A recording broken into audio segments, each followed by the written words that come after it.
Welcome viewers. அது சரியா February 14, 1994. ஊரே வேலண்டைன்ஸ் டே கொண்டாடிட்டு டயர்டில் தூங்கிட்டு இருந்துச்சு. அன்னைக்கு நைட்டு சரியா மணி 1 மணிக்கிட்ட இருக்கு. அப்போ தூக்கத்தில் இருந்த நிஷா தாகத்தில் முழிப்பு தட்டி தண்ணி குடிக்கிறதுக்காக தன்னுடைய ரூம்ல இருந்து ஹாலுக்கு வரா. அப்போ தன்னுடைய அப்பா ரூம்ல இருந்து ஏதோ சவுண்டு வர்றத உணர்ந்த நிஷா அப்பாவுடைய கதவை தட்டுறா. அப்பா கதவு திறங்க ஆனால் இவளுடைய சத்தம் கேட்டதுக்கப்புறம் ரூமுக்குள்ளுக்கு இருந்த கேட்ட சத்தம் அமைதியாயி. அந்த அமைதியை உணர்ந்த நிஷா மறுபடியும் வேகமாக கதவை தட்டுறா. கதவை திறங்க அப்படின்னு. அங்கே உள்ளே இருந்து எந்த ரெஸ்பான்ஸும் இல்லாதவங்க சாவி துவாரம் வழியாக உள்ளே என்ன நடக்குதுன்னு பார்க்குறக்காக எட்டி பார்க்குறா. அப்போ உள்ளே இருந்து ஒரு விஷவாயு மாதிரி ஒரு ஸ்மோக் எஃபெக்டில் இவன் அந்த இடத்துலையே மயக்கம் போட்டு வந்துடுறான். காலையில் மயக்கம் தெளிஞ்சு எந்திரிச்சு பார்த்தவளுக்கு தன்னுடைய அப்பாவுடைய ரூம் கதவு திறந்தே கிடக்கு. உள்ளே போய் பார்க்குறா. பெட்லேயும் அப்பாவை காணும். சுற்றி முற்றி எல்லா இடமும் தேடுறா. தன்னுடைய அப்பாவை காணும். சரி, வெளியே எங்கே போயிட்டாங்களா என்ன ஆச்சுன்னு சொல்லி வெளியே போகும்போது தண்ணி சவுண்டு கேட்குது. பார்த்தா அது அவங்க அப்பா ரூமில் இருக்கிற பாத்ரூம் இருக்கிற தண்ணி சவுண்டு. காலையிலே குளிக்க போயிட்டாங்களா அப்படின்னு சொல்லி அந்த கதவை போய் தட்டுறா. அந்த கதவு ஆல்ரெடி ஓப்பன்டாக தான் இருக்கு. கதவை திறந்து உள்ளே பார்த்தவங்களுக்கு பேரதிர்ச்சி. ஐயோன்னு கத்திட்டு அந்த இடத்துலையே அழுதுகிட்டே உட்கார்றா. இந்த சத்தத்தை கேட்டோன்னே இவ கூட படுத்திருந்த இவ தங்கை ரூம்ல இருந்து நிஷா சத்தமா இருக்க அப்படின்னு சொல்லி கீழே ஓடி வந்து பார்க்குறா. அங்கே என்னாச்சு அழுதுகிட்டு இருந்த நிஷா கிட்ட என்னாச்சுன்னு கேட்கும்போது அவள் கை நீட்டி ஒரு இடத்த காட்டுறான்.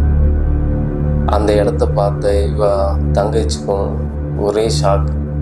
இவங்க 2 பேருமே அலறிக்கிட்டு அழுதுகிட்டு அந்த இடத்துலயே உட்காந்துருக்காங்க. அப்படி என்னதான் உள்ள இருந்துச்சுன்னு பார்த்தீங்கன்னா, இவங்களுடைய அப்பா கொடூரமான முறையில் தலை துண்டிக்கப்பட்டு பாத்ரூமில் இறந்து கிடந்தார்.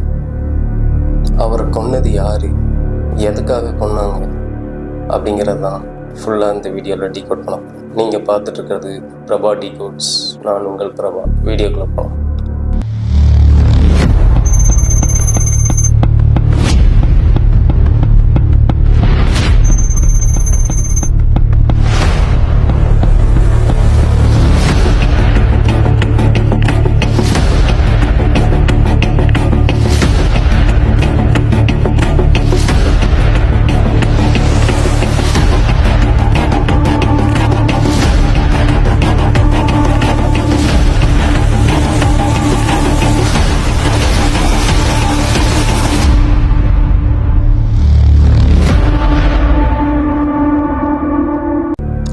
சென்னையில் மணலிங்கிற இடத்துல ராமகிருஷ்ணன், ஸ்வேதா அப்படிங்கிற ஒரு தம்பதியினருக்கு 2 மகள்கள், நிஷா,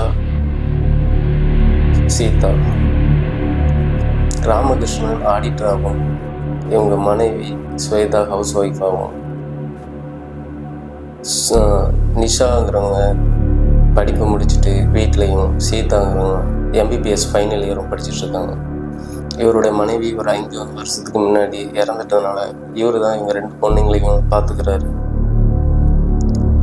February 14 அன்னைக்கு தான் நைட் இந்த சம்பவம் நடக்குது. தன்னுடைய அப்பா பாத்ரூமில் இப்படி கொலை செய்யப்பட்டு கிடக்கிறத பார்த்தோன்னே சீதா தன்னுடைய நண்பரான போலீஸ் இன்ஸ்பெக்டர் விக்ரமுக்கு ஃபோன் பண்ணுறாரு. அவங்க போலீஸ் டீமோட வந்து இந்த பாடியெல்லாம் ஃபோட்டோ எடுத்துகிட்டு பிரேத பரிசோதனைக்காக GHக்கு அனுப்புகிறாங்க. அனுப்பிட்டு அந்த ரூமில் ஏதாவது தடயம் இருக்குமான்னு செக் பண்ணுறாங்க. அவங்களுக்கு எதுவுமே கிடைக்கல. இவங்க 2 பேர்த்துக்கும் ஆறுதல் சொல்லிட்டு அவர் ஸ்டேஷனுக்கு கிளம்பிடுறாரு. அடுத்த நாள் அவங்களுக்கு பிரேத பரிசோதனை ரிப்போர்ட் வருது. அந்த ரிப்போர்ட்டில் டாக்டர்கிட்ட கேட்குறாரு, கொலை செஞ்சவங்க ஆனா பெண்ணா டாக்டர் அப்படின்னு கேட்கும்போது இல்லை ஆண் தான். இல்லை எப்படி கன்ஃபார்மாக சொல்கிறீங்க, ஒரு பெண்ணாக கூட இருக்கலாம்ங்களா அப்படிங்கிற முறையில் அவர் என்கொயரி பண்ணுறாரு. இல்லை, ராமகிருஷ்ணன் உடம்புல இருந்த காயத்தை வச்சு பார்க்கும்போது அது ரொம்ப ஆழமாக இருக்குது, ஒரு பெண்ணால் அவ்வளோ ஆழமாக தாக்க முடியாது, இது ஒரு ஆண் தான் அந்த கொலையை பண்ணியிருக்கு, அதுவும் இவர் மேலே ரொம்ப பகையில் இருந்திருக்கான், இல்லைனா இவ்வளோ கொடூரமாக கொலை பண்ணியிருக்க முடியாது. தலை துண்டிக்கப்பட்டு கையில் உள்ள விரல் எல்லாமே கட் பண்ணி எடுத்துட்டு இவர் ஒரு காலையும் துண்டா வெட்டி அவர் பக்கத்திலே வச்சிருக்கான். இது ஒரு பெண்ணால் இவ்வளோ கொடூரமாக பண்ண முடியாது, ஒரு ஆணால் தான் இவ்வளோ கொடூரமாக பண்ண முடியும்னு அவங்க போஸ்ட்மார்ட்டம் ரிப்போர்ட் கொடுக்காங்க. இவர் மறுபடியும் என்கொயரி பண்ணுறதுக்காக இவங்க நிஷா வீட்டுக்கு வராங்க. வீட்டுக்கு வந்துட்டு உங்கள் அப்பாவுக்கு எதுவும் எதிரிகள் இருக்காங்களா, நீங்கள் யார் மேலேயாவது சந்தேகப்படுறீங்களா அப்படிங்கிற கோணத்தில் கேட்கும்போது அவங்க இல்லை, எங்கள் அப்பாவுக்கு எதிரிகள் யாருமே கிடையாது, எங்கள் அப்பா ரொம்ப சாஃப்டான ஆள், யார்கிட்டையும் சண்டைக்கெலாம் போக மாட்டாங்க, எதிரிகளே கிடையாதுன்னு அவங்க சொல்ல, சரி ஓகே நீங்கள் 2 பேரும் தான் பத்திரமா இருங்க அப்படின்னு சொல்லிட்டு அவர் இன்ஸ்பெக்டர் விக்ரம் கிளம்பிடுறாரு. அடுத்த நாள் நைட்டு சாப்பாடெலாம் முடிச்சுட்டு இவங்க 2 பேரும் தூங்க போகிறாங்க. அதில் சீதாங்கிறவ அசந்து தூங்கிடுறா. ஆனால் நிஷாங்கிறவனுக்கு தூக்கமே வரல. தான் அப்பாவை இவ்வளோ கொடூரமாக கொன்னது யார், என்ன காரணத்துக்காக இவ்வளோ கொடூரமாக கொன்னாங்க அப்படின்னு அவள் யோசிச்சுக்கிட்டே இருக்கா. மறுபடி தன்னுடைய அப்பா ரூமுக்கு போகிறதுக்கு இது பண்ணுறா. அந்த ரூமில் சீல் வச்சுருக்கு. அந்த சீல் வச்ச இது எல்லாத்தையுமே எடுத்துட்டு தன்னுடைய அப்பா ரூமுக்குள்ளே போய் அவன் எப்படி இந்த வீட்டுக்குள்ளே வந்தான், இதுதான் அப்பாவுடைய ரூம் தான் அவனுக்கு எப்படி தெரியும் அப்படின்னு யோசிச்சுக்கிட்டே அவள் வேறு ஏதாவது எவிடன்ஸ் இருக்குமான்னு இவன் தேடிக்கிட்டே இருக்கா. அப்போ தன்னுடைய அப்பா ரூமில் இருந்த ஜன்னலில் ஒரு ரிங் ஒன்று கிடக்குது.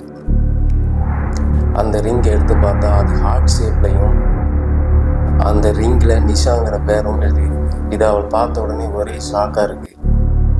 தன்னுடைய பேர் அந்த ரிங்கில் எப்படி எழுதியிருக்கு அப்படின்னு அவள் யோசிச்சுக்கிட்டே வெளியே வாசல்கிட்ட வரா. நம்ம இந்த இடத்துல தான் மயக்கம் போட்டு விழுந்தோம், நம்மளுக்கு எப்படி மயக்கம் வந்துச்சு, சாவி தோரத்து வழியாக எட்டி பார்த்தோம், அப்போ ஏதோ ஒரு புகை மாதிரி உள்ள இருந்துச்சு, நான் உடனே மயக்கமாயிட்டேன், அது என்னவா இருக்கும் அப்படின்னு சொல்லி அவள் கம்ப்யூட்டரில் உட்காந்து சர்ச் பண்ணி பார்க்குறா. அதுதான் நைட்ரஸ் ஆக்சைடு, ஹாஸ்பிட்டலில் பேஷண்ட்டுக்கு ஆப்ரேஷன் பண்ணுறதுக்கு மயக்கத்துக்கு கொடுக்குற குளோரோஃபார்ம், அதுதான் சுவாசிச்சனால தான் நான் மயக்கம் போட்டு விழுந்தேன் அப்படின்னு அவளுக்கு ஒரு தெளிவு கிடைக்கிது. இந்த குளோரோஃபார்மை யூஸ் பண்ணுற ஒருத்தனாக இருந்தால் அப்போ அவனுக்கு இதை பற்றி நல்லா தெரிஞ்சிருக்கும் அப்படிங்கிற மாதிரிலேயே இது பண்ணிட்டு அவள் விடிய தூங்காமல் இதை பற்றி யோசிச்சுட்ருக்கா. காலையில் முழித்த உடனே விக்ரம் அந்த போலீஸ் இன்ஸ்பெக்டருக்கு கால் பண்ணான். நான் எங்கள் அப்பா ரூமில் நான் நேற்று நைட்டு ஃபுல்லாக போய் சர்ச் பண்ணி பார்த்ததில் ஒரு ரிங் ஒன்று கிடந்துச்சு அப்படின்னு சொல்கிறான். சரி, அந்த ரிங்கை எடுத்துகிட்டு இங்கே வந்துடுங்க, நான் சொல்கிற ரெஸ்டாரண்ட்டுக்கு வாங்க, ஸ்டேஷனுக்கு வர வேண்டாம் அப்படின்னு சொல்லி காலையில் அவர் சொன்ன அந்த ரெஸ்டாரண்ட்டுக்கு இவங்க 2 பேரும் கிளம்புறாங்க. ஆனால் இவங்க 2 பேரும் போகிறதுக்கு முன்னாடி அந்த இன்ஸ்பெக்டருக்கு ஒரு கால் வருது. நிஷா குடும்பத்தை விட்டு நீ விலகிரு, அந்த குடும்பத்தில் எல்லாரும் கொல்லப்பட வேண்டியவங்க, இதில் நீயும் உள்ள இன்வால்வ் ஆகி உன்னுடைய உயிரை பலி கொடுத்துறாங்க அப்படிங்கிற மாதிரி ஒரு கால் வருது. நீ யாருன்னு கேட்குறக்குள்ளே அந்த கால் கட் ஆயிடுது. இவங்க நிஷாவும் சீதாவும் வராங்க. அந்த ரிங்கை காட்டுறாங்க. இதுதான் எங்கள் அப்பா ரூமில் கிடந்த அந்த ரிங்கு, இதில் என்னுடைய பேர் எழுதியிருக்கு அப்படின்னு சொல்லி அந்த ரிங்கை விக்ரம் வாங்கி வச்சுக்கிறான். வாங்கி வச்சுக்கிட்டு நீ இங்கே வர்றதுக்கு முன்னாடி எனக்கு ஒரு கால் வந்துச்சு, நிஷா குடும்பத்தை விட்டு நீ இப்படி விலகிரு, நீ நிஷா குடும்பத்துக்கு எந்த உதவியும் பண்ணாலும் உன்னையும் கொலை செஞ்சுருப்பேன்னு சொல்லி நீங்கள் நல்லா யோசிச்சு சொல்லுங்கள், உங்களுக்கு ஏன் உங்கள் ஃபேமிலிக்கும் உங்கள் அப்பாவுக்கும் யாராவது எதிரிகள் இருக்காங்களா அப்படிங்கிற இதில் அவர் கேட்காரு. அவங்க மறுபடியும் இல்லைன்னு சொல்லிட்டு கிளம்பிடுறாங்க. அடுத்த நாள் நிஷாவுடைய ஃபோனுக்கு ஒரு கால் வருது. அதில் நிஷா உங்கள்கிட்ட கொஞ்சம் தனியாக பேசணும், உங்கள் அப்பாவுடைய கொலை சம்மந்தமாக உங்கள்கிட்ட கொஞ்சம் தனியாக பேசணும்னு சொல்லி ஒருத்தன் ஃபோன் பண்ணி சொல்கிறான். நீ யாருன்னு கேட்டதுக்கு நீ நேரில் வா, நான் சொல்லிக்கிறேன் அப்படின்னு சொல்லலாம். நிஷாவையும் சீதாவையும் தனியாக வர சொல்லிட்டு அவங்கக்கிட்ட தான் பார்த்ததையும் அங்கே நடந்ததையும் அசோக் சொல்கிறான். நான் ஒரு நாள் உங்கள் அப்பாவை கொலை செய்யலாங்கிற எண்ணத்தோடு தான் உங்கள் வீட்டுக்குள்ளே வந்தேன். ஆனால் அங்கே நான் உள்ளே வந்தவொடனே எனக்கு பின்னாடியே கொஞ்ச நேரத்தில் இன்னொரு உருவம் வந்துச்சு. யாருன்னு நான் மறைஞ்சிருந்து பார்த்துட்டு இருந்தேன். அது தூங்கிட்டு இருக்கவங்க அப்பா கழுத்தில் ஏதோ ஒரு ஊசியை போட்டு பாத்ரூமுக்கு தூக்கிட்டு போய் அங்கே வச்சு துண்டு துண்டாக வெட்டுறதை நான் பார்த்தேன். ஆனால் இருட்டில் வச்சு இது பண்ணுறதுனால அவனுடைய மூஞ்சி எனக்கு சரியாக தெரில.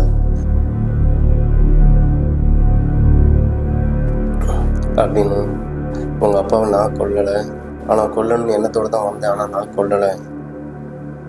உங்களுக்கு வேறு ஏதோ எதிரி இருக்காங்க, நீங்கள் கொஞ்சம் சேஃபாக இருங்க, அது சொல்கிறதுக்காக தான் உங்களை இந்த தனியாக வர சொல்லியிருந்தேன் அப்படின்னு சொல்கிறான். அதுக்கு நிஷா, அசோக் நீங்கள் கையில் ஏதாவது ரிங் போட்டிருந்தியா, இல்லை ரிங் ஏதாவது மிஸ் பண்ணியிருக்கேன்னு கேட்கா. இல்லை, என்னுடைய கையில் நான் ரிங் எதுவுமே போடுற பழக்கம் இல்லை, நான் எந்த ரிங்கையுமே தொலைக்கலாங்க.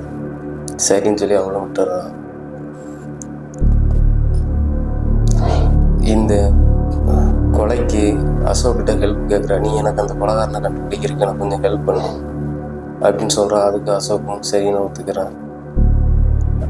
ஆனால் நீ எதுக்கு எங்கள் அப்பாவை கொல்ல வந்த அப்படின்னு கேட்டதுக்கு, ஒரு நாள் நைட்டு நானும் என் மனைவியும் சினிமா பார்த்துட்டு வந்துட்டு இருக்கும்போது ஒரு கார் எங்கள் மேலே இடிச்சிட்டு நிற்காமல் போயிட்டு அந்த ஸ்பாட்லேயே என்னுடைய மனைவி இறந்துட்டான். அதுக்கு தான் நான் பழிக்கு பழி வாங்குறதுக்காக தான் உங்கள் அப்பாவை கொல்றதுக்காக அங்கே வந்தேன் அப்படின்னு. எந்த கார் என்னன்னு கேள்வி, யார் இடிச்சா அப்படின்னு சொல்லி கேட்கும்போது அவன் ஒரு கார் நம்பர் சொல்கிறான், TN027878. இது உங்களுடைய கார் தானே? ஆமாம், எங்கள் அப்பாவோடைய கார் தான். இந்த கார் தான் எங்கள் மேலே மோதிட்டு நிற்காமல் போச்சு. அந்த காரை நான் RT ஆஃபீஸில் கொடுத்து அந்த நம்பரை விசாரித்து பார்க்கும்போது அது உங்கள் அப்பாவுடைய கார்னு தெரிய வந்துச்சு. அதுக்காக தான் நான் பழிக்கு பழி வாங்குறதுக்காக உங்கள் அப்பாவை கொல்ல வந்தேன். ஆனால் நான் கொல்ல வந்ததுக்கு என்னை விடையும் ஒருத்தவங்க அப்பா மேலே ரொம்ப கோபத்தில் இருந்திருக்காங்க. நீங்கள் 2 பேருக்கும் பார்த்து பத்திரமா சேஃப்டியாக இருங்க. அந்த கொலைகாரன் அடுத்தது உங்களை டார்கெட் பண்ணாலும் பண்ணணும். நிஷாவுக்கு யோசனைகள் அதிகமாகிட்டே இருக்கு. யார் கொன்றப்பா? அசோக்கும் கொல்லலை, கொல்ல வந்தேன் ஆனால் கொல்லலைங்கிறான். அவன் சொல்கிறது உண்மை சொல்கிறானா இல்லை பொய் சொல்கிறானா இல்லை வேறு யார் கொன்றப்பா அப்படின்னு ஒரு டவுட்டாகவே இருக்குது நிஷாவுக்கு. அப்போதான் சீதா ஒரு உண்மையை சொல்கிறா. எனக்கு விக்ரம் மேலே கொஞ்சம் டவுட்டாக இருக்குது அப்படின்னு சொல்லி சொல்கிறா. எதுக்கு விக்ரமை டவுட் பண்ணுற, அவன் போலீஸ் இன்ஸ்பெக்டர் ராமலைக்கு டவுட் பண்ணுற அப்படின்னு சொல்லி. இல்லை, ஒரு வாட்டி என்னுடைய பர்த்டே பார்ட்டிக்கு விக்ரம் வந்துருந்தான் அப்பாலாம் இறக்கிறதுக்கு முன்னாடி. அப்பாவும் விக்ரமும் ரொம்ப நேரம் தனிமையில் உட்காந்து பேசிகிட்டு இருந்தாங்க கோவமா. அதை நான் பார்த்தேன். எனக்கு அதனால் டவுட்டாக இருக்குது, இவங்க 2 பேத்துக்குள்ள எதுவும் பிரச்சனையாக இருக்குமா அப்படின்னு சொல்ல இவளுக்கு ஒரே ஷாக் ஆகுது. அசோக் மேலே இருந்த டவுட்டு விக்ரம் மேலே திரும்புது. அப்படியா, இதை நீ ஏன் ஃபஸ்ட்டே சொல்லலை? இல்லை, அவன் நம்ம ஃப்ரெண்டாச்சு அப்படிங்கிற முறையில் தான் நான் இது சொல்லலை. இப்போ எனக்கு அவன் மேலே கொஞ்சம் டவுட் வருது அப்படின்னு சீதா சொல்ல இவளுக்கும் அவன் மேலே டவுட்டு அதிகமாகுது. இவங்களுடைய மாமா ஒரு ஆள் போலீஸாக இருக்கிறாங்க, எஸ்பியா. அவங்கக்கிட்ட தன்னுடைய இது எல்லாத்தையுமே சொல்கிறாங்க. இந்த மாதிரி அப்பா இறந்தது, அவங்க வந்தது, அந்த எவிடன்ஸ் ரிங் கிடச்சது, யார் மேலாம் சந்தேகம் இருக்குது அப்படின்னு சொல்லி சந்தேகத்தில் அந்த ரிங்கை வச்சு பார்க்குறாங்க. அந்த ரிங்கு விக்ரமுடைய ரிங் தான் கன்ஃபார்ம் ஆகுது. விக்ரம் அரெஸ்ட் பண்ணி அவங்கள்ட்ட விசாரணை செய்யும் போது அவர் சொல்கிறாரு, நான் நிஷாவை ஒன் சைடாக லவ் பண்ணேன். நான் சீதா கூட படிச்சுட்டு இருந்தாலும் ஒரு டைம் சீதாவுடைய பர்த்டேவுக்கு அவங்க வீட்டுக்கு போயிருக்கும்போது எனக்கு நிஷாவை பார்த்த உடனே எனக்கு ரொம்ப பிடிச்சிருந்துச்சி. நான் அவளை கல்யாணம் பண்ணிக்கணும்னு ஆசைப்பட்டு அன்னைக்கு அவங்க அப்பா கிட்ட நான் பேசினேன். அதுக்கு அவங்க அப்பா முடியாதுன்னு சொல்லிட்டு, நீ இதே எண்ணத்தோடு இருந்தால் எங்கள் வீட்டுக்கு வரக்கூடாதுன்னு என்ன கோபமாக திட்டி அனுப்பிச்சிட்டாரு. ஆனால் எனக்கு நிஷாவை மறக்க முடியல. மறுபடியும் நான் ஒரு வாரம் கழித்து அவங்கள்ட்ட நான் பேசினேன். எனக்கு கட்டித்தாங்க, நான் நல்லா பார்த்துக்கிறேன், நான் நல்லா படிச்சிருக்கேன் அப்படின்னு சொன்னேன். அவர் இந்த இதுக்கு கல்யாணத்துக்கு சம்மதிக்கவே இல்லை. நீ இன்னொரு டைம் இதேமாரி பண்ணணுன்னு தான் உன்னை கொலை பண்ணுற கூட யோசிக்க மாட்டேன்னு அவர் என்னை மிரட்டினார். எனக்கு நிஷா மேலே இருந்த காதல்னால நான் அவரை இவர் தான் நம்மளுடைய கல்யாணத்துக்கு இடைஞ்சலாக இருக்கார், இவரை கொண்டுட்டா என்னுடைய கல்யாணம் ஈஸியாக நடந்துடும்னு நினச்சி தான் நான் அவரை கொல்றதுக்காண்டி நான் அவங்க வீட்டுக்கு வந்தேன். அதனால தான் அவர் கொலை பண்ணேன் அப்படின்னு சொல்லி ஒத்துக்கிறாரு. சீதா விக்ரம் கிட்ட உன்னை ஃப்ரெண்டுன்னு நம்பி வீட்டுக்குள்ளே விட்டதுக்கு நீ உன்னால் என்ன முடியுமோ அதை நீ பண்ணிட்ட. காதலுக்கு மனத்தினால இப்போ எங்கள் அப்பாவை கொண்டுட்டு என்னை எங்கள் 2 பேர்த்தையும் அனாதையாக்கிட்டலாம் அப்படின்னு கோபத்தோடு அவங்ககிட்ட சென்ட்டு அவங்க மாமா கிட்ட இவனுக்கு அதிகபட்ச தண்டனை மரண தண்டனை வாங்கி கொடுங்க அங்கிள்னு சொல்லிட்டு இவங்க அங்கேருந்து கிளம்பிடுறாங்க. விக்ரமுக்கு 14 வருஷம் சிறை தண்டனை வாங்கி கொடுக்குறாங்க. Thank you friends. இந்த வீடியோ பிடிச்சிருந்தா ஒரு லைக் பண்ணுங்கள், ஒரு சப்ஸ்கிரைப் பண்ணுங்கள். நீங்கள் பண்ணுற ஒவ்வொரு லைக்கும் ஒவ்வொரு சப்ஸ்கிரைபும் எனக்கு மோட்டிவேட்டாக இருக்கும். நான் அடுத்தடுத்த வீடியோ மேக் பண்ணுறேன். Thank you friends.